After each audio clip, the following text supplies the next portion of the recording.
Como vai? Tudo bem? Como estão os estudos? Vamos agora reiniciar nossos trabalhos? A compreensão do capital humano nas organizações. Nessa competência, nós temos que analisar uma evolução histórica. Então, vamos perceber agora um breve comentário sobre o desenvolvimento de 3 elementos. Primeiro elemento, o homem. Segundo elemento, o direito. Terceiro elemento, as organizações. Todos os 3 sempre andaram juntos. Então, desde os primórdios do homem, da época em que ele se conhece como ser humano, ele é um ser agregável. Ele sempre viveu em comunidade, formando as primeiras aldeias, as primeiras glebas, as primeiras cidades, que se chamaram burgos. E aí formaram essa sociedade que hoje é complexa. Como diz o estudioso Max Weber, nós temos uma sociedade complexa formada por instituições, organizações de diversos tamanhos que interagem entre si. E o homem está no centro disso, atuando em todas essas organizações, menores às maiores, com essa complexidade toda. Então é nesse contexto que nós iremos ver que o homem, o direito e as organizações sempre estiveram juntos. Ora, vamos analisar primeiramente o que seja direito. O conceito de direito é o conjunto de normas que regem a sociedade, buscando uma vida harmoniosa entre as pessoas. Em outras palavras, conjunto de leis que regem a sociedade, impondo limites às pessoas em favor de uma convivência harmoniosa. Então, desde que o homem se conhece como ser humano, sempre precisou viver em bandos, formando famílias e logo depois formando grupos, bandos, para se alimentar, para sobreviver, construindo casas, habitação, saúde, educação. Ele sempre necessitou de regras de convivência. E o direito nada mais é do que isso. Nos primórdios do tempo, o direito não existia de maneira escrita, não, eram hábitos. Vejamos agora algumas sociedades antigas. As primeiras aldeias. Ora, ou as normas de direito que determinavam essas condições. Quais eram? O direito costumeiro, ou seja, os costumes habituais. A lei dos mais fortes. Geralmente nas tribos, os homens mais fortes se tornavam reis, se tornavam chefes. Os mais velhos se tornavam sábios. E tinha regras de convivência que fazia harmonia entre as pessoas. Então essas regras mostram que o homem e o direito sempre conviveram, formando organizações. Ora, o direito se formou principalmente para um termo escrito e de reconhecimento à sociedade no período do Império Romano. Neste período, nós temos uma formação de conjunto de regras voltadas mesmo às relações entre as partes, como os primeiros contratos escritos, formações das primeiras pessoas jurídicas, formação dos cartórios e, em razão disso, Justiniano, grande estudioso da época, criou o chamado primeira divisão do direito, que era o direito público e o direito privado. Direito público, conjunto de regras voltadas para a relação entre o governo, o Estado e o povo administrado. Exemplo, tributos. O tributo vem do governo, é imposto ao cidadão, porque o governo não tem dinheiro, ele não cria, ele não produz. E o povo, através de suas atividades comerciais, dedica uma parte ao governo para saúde, educação, habitação. Se não houvesse isso, seria o caos. O governo é uma instituição criada por participantes do povo para poder reger a sociedade, criando normas, impondo a execução de tarefas e também julgando os litígios através dos magistrados. Já o direito privado, não.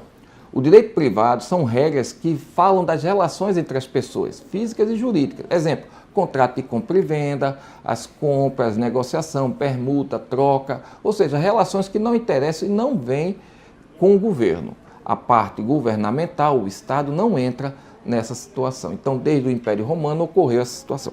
Nas relações privadas, surge nesse momento, no Império de Roma, uma relação formada por escravidão.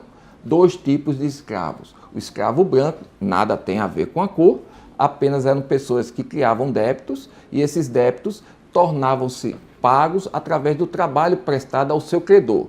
tinha um período de tempo, era feito um contrato, após esse período de tempo, ele retomava a situação de homem livre. E o outro era o contrato, não era contrato, na verdade, era a situação do escravo de guerra. O escravo de guerra, neste ponto, ele não tinha direito nenhum e morria praticamente prestando serviço ao Estado. Bem, surge o período da Idade Média, do feudalismo. Aí nós temos o período de uma relação trabalhista formada por servidão, onde o cidadão trabalhava com sua família e repassava recursos para o senhor feudal e este para o príncipe. E o príncipe recebia a divindade da Igreja Católica e repassava riquezas. Era uma relação de poder e subordinação. O servo tinha que dar para poder morar na terra. Ele não tinha propriedade da terra, mas tinha a proteção do senhor feudal e tinha o direito de moradia e de convivência de sua família naquela localização. Por isso ele tinha que prestar com serviços parte de sua produção, muita extração de minerais, se fosse o caso, na terra, e ainda lutar no exército dos senhores feudais. Era uma relação de superveniência. Quem fosse contrário a esse movimento, existia a Santa Inquisição, movimento da Igreja Católica que buscava pegar as pessoas que fossem contrárias ao regime e realmente, de forma grotesca, causar danos ou matá-las em praça pública para mostrar que o regime tem sua razão de ser.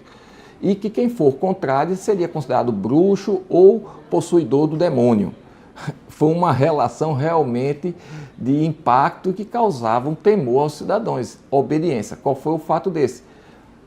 Pobreza generalizada, falta de desenvolvimento científico, falta de desenvolvimento da terra, da produtividade, escassez dos metais preciosos na Europa. Com isso, houve a queda do feudalismo, entrando na Idade Moderna, formação das primeiras cidades, formação dos primeiros regimes de trabalho diferenciados, assalariados.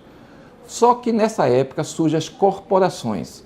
As corporações são instituições onde nós temos o mestre e o aprendiz. Estes aí não têm uma relação de trabalho assalariado, mas sim de aprendizado. Por um grande período de tempo, o aprendiz adquiria os conhecimentos do mestre e depois se tornava mestre, pagando uma taxa e fazendo um teste. Mas, fora isso, todas as outras relações, chamadas de companheiro e as demais, eram trabalhos assalariados e pagos. Era a formação dos primeiros trabalhos artesães e dos primeiros mestres em todas as suas atividades profissionais, ou seja, os trabalhos de profissionais liberais. Pois bem, depois da Idade Média surge a grande Revolução Industrial. A Revolução Industrial marcada pelo movimento das máquinas a vapor, desenvolvimento do aço e as suas grandes obras. Temos também a formação da grande logística de transporte de produtos manufaturados, a linha de produção e a formação de um novo instituto chamado conjunto de leis chamado Constituição. A Constituição é um conjunto de regras superiores de um Estado onde todos devem obediência. Com isso, não existia mais os reis poderosos que criavam as próprias leis e executavam. Agora temos um conjunto de leis que são feitas pelo povo, representando o povo, para que todos possam obedecer. E essas constituições, como a Constituição de 1787 e a de 1792, que é a Revolução Americana e a Revolução Francesa, criou as condições para um Estado liberal. Pois bem, o Estado liberal é o Estado da economia aberta, onde houve um desenvolvimento com a Revolução Industrial das grandes indústrias, da grande produção em massa. Qual foi o problema dessa época? Esse movimento econômico, político, social chamou-se liberalismo econômico. E com isso houve problemas na ordem das condições e melhorias de trabalho, no ambiente de trabalho. Não tinha jornada de trabalho, o trabalho era assalariado, mulheres e crianças trabalhavam sem tempo correto, sem o estudo certo de suas forças de trabalho, porque eram mão de obras baratas. Não havia uma habitação, houve o êxodo rural, desenvolvimento de cortiços nas grandes cidades e realmente as indústrias não respeitavam as condições do trabalhador.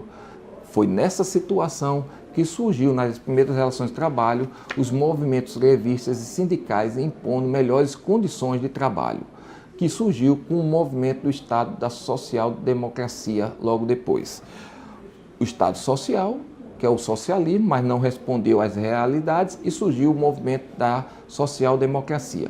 Um Estado mais liberal, mas que impõe regras às indústrias, ao comércio, ou seja, à economia privada, para respeitar a situação dos trabalhadores. E os trabalhadores são representados por sindicatos, esses que impõem regras de melhoria de condições de trabalho.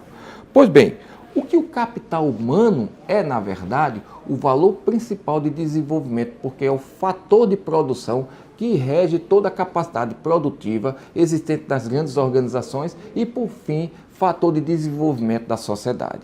É nesse ponto que o capital humano, como vocês perceberam ao longo da história, representado pelas relações de trabalho, que buscam o progresso e desenvolvimento de um Estado. Quando falamos de Estado, falamos de um país, de uma nação, de uma sociedade, porque ele é o fator principal de gestão dos fatores, em suma, de produção, como os insumos, ele é o fator de mão de obra principal, que tem como base a boa gestão dos demais fatores. E isso faz com que haja uma produção, uma produtividade e uma importância fundamental no desenvolvimento das organizações, assim como no desenvolvimento das relações trabalhistas. Então, com esses estudos, percebam nas últimas páginas da nossa competência tem um resumo de todos esses elementos. Tenham um bom estudo, muito obrigado e veremos na próxima competência.